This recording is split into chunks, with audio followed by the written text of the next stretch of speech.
creed. We hold these truths to be self-evident, that all men are created equal. I have a dream that one day, down in Alabama, with its vicious racists, with its governor having his lips dripping with the words of interposition and nullification. One day right there in Alabama, little black boys and black girls will be able to join hands with little white boys and white girls as sisters and brothers. I have a dream today.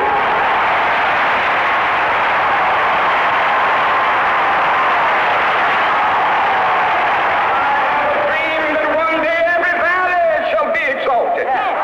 Every hill and mountain shall be made low, the rough places will be made plain, and the crooked places will be made straight, and the glory of the Lord shall be revealed, and all flesh shall see it together. This is our hope. This is the faith that I go back to the South with. With this faith, we will be able to work together, to pray together, to struggle together, to go to jail together, to stand up for freedom together, knowing that we will be free one day. I say to you today, my friend, let freedom ring from the prodigious hilltops of New Hampshire. Let freedom ring from the mighty mountains of New York. Let freedom ring from the heightening Alleghenies of Pennsylvania. Let freedom ring from the snow-capped Rockies of Colorado. Let freedom ring from the curvaceous slopes of California. But not only that, let freedom ring from Stone Mountain of Georgia. Let freedom ring from Lookout Mountain of Tennessee. Let freedom ring from every hill and molehill of Mississippi, from every mountainside. Let freedom ring, and when this happens,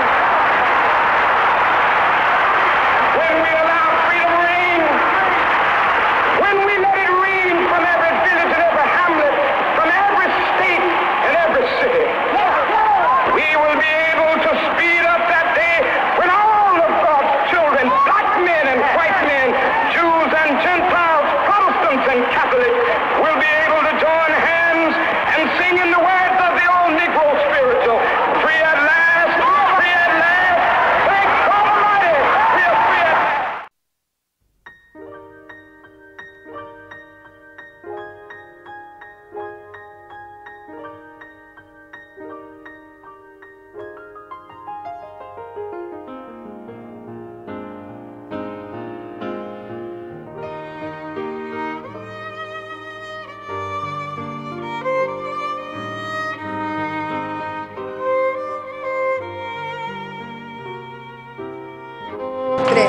Hi, we're here with Chris. He's an exchange student from the wonderful city of Phoenix, Arizona, and we're gonna talk with him about his view about the discrimination and some racist attitudes in today's American society.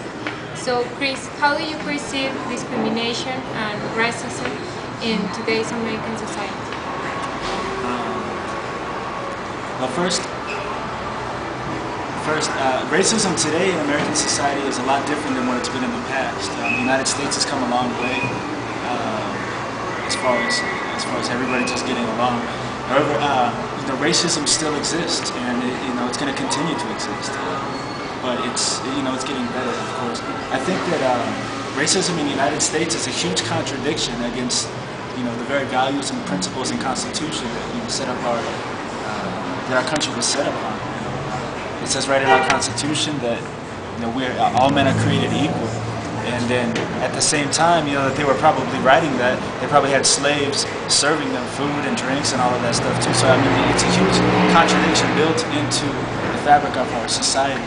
And over the 200 and whatever years that my country, that the United States has been in existence, there's been a constant fight and struggle to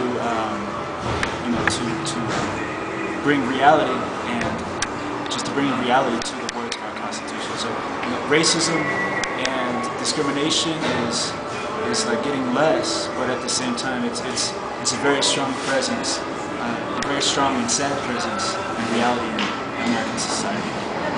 And do you think this racism has its roots in the American history from itself, and it is something like of human nature.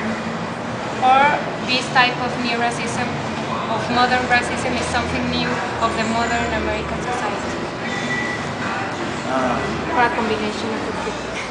Well, I mean, racism is bred from hate, hatred. So it's something that definitely goes beyond the United States. I mean, if you just look at the wars, the past like 2,000, 3,000, 5,000, 6,000 years of human history, it's all just bred out of hatred and racism. So I mean, it's nothing new. However, slavery, being being in the beginning of the United States, obviously, that's going to those roots in our country are going to have a huge effect, throughout the history of our country.